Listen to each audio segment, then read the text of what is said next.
चमचा युग के दुष्परिणाम। 50 वर्षों से विद्यमान चमचा युग ने पीड़ित शोषित भारतीयों को अत्यधिक प्रभावित किया है।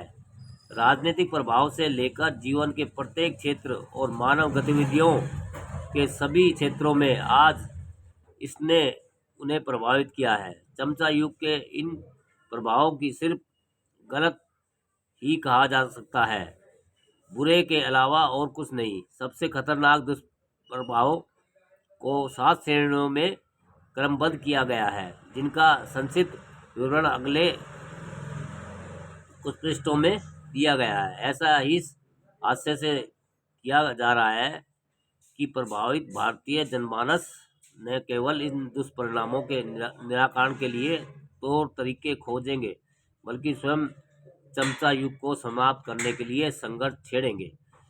अम्बेडकरवादी आंदोलन की गंभीर रुकावटें। पूरे भारत में संघर्षरत पीड़ित भारतीयों को 1930 के आसपास डॉक्टर अम्बेडकर के नेतृत्व में को प्राप्त करने का सौभाग्य मिला। बाद के वर्षों के दौरान उन्होंने जिन संघर्षों को छेड़ा और उनका संचालन किया, उसे अम्बेडकरवादी आंदोलन अथवा पीड़ित भारतीयों का स्वतंत्र आंदोलन कहा जा सकता है।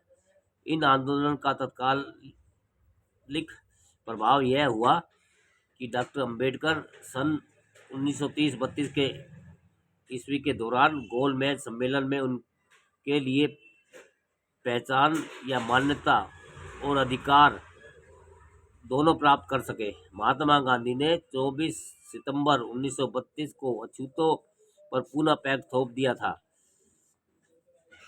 डॉक्टर अम्बेडकर अपने नेतृत्व में पीड़ित भारतीयों के नेतृत्व आंदोलन के परिणामों का पूर्वाभास करते थे, किंतु अपने लोगों को बेबसी लाचारी का ख्याल करते हुए उन्होंने पुनः पैक पर इस आशा से हस्ताक्षर कर दिए कि आने वाले वर्षों में वे उस स्थिति को सुधारने का कोई न कोई रास्ता निकाल लेंगे।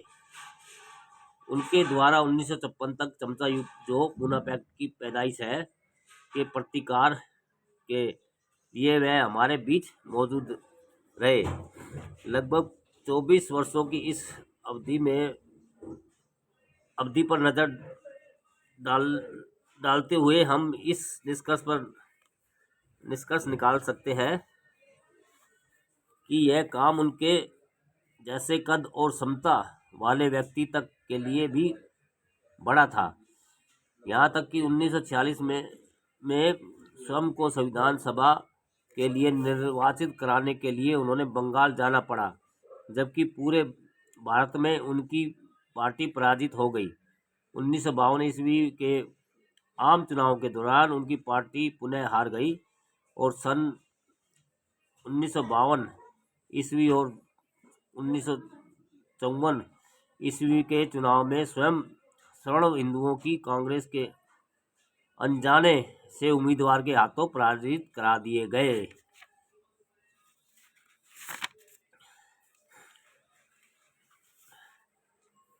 समय के निहात आखिरी भाग में वे चमचा युग के दुष्प्रभावों पर काफ़ी हद तक काबू पा सके।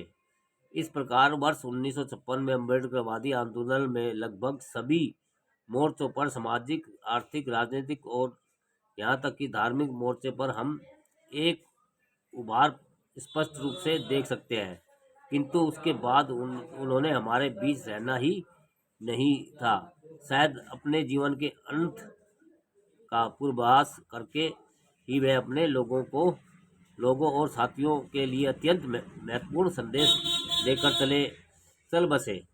मैंने जो कुछ भी किया है उसे जीवन पर्यंत कुचल देने वाले कष्टों और अंतरहीन कठिनाइयों से गुजरने तथा अपने विरोधियों से निरंतर जूझने के बाद ही कर पाया हूँ।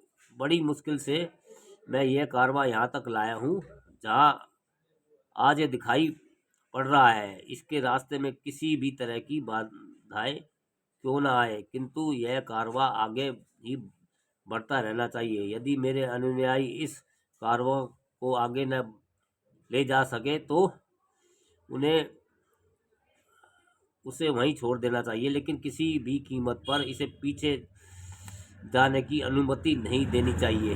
अपने लोगों को मरा हुआ सब मेरा है। कौन सा प्लास्टिक वाला? नहीं, वो सस्ता ही वाला है।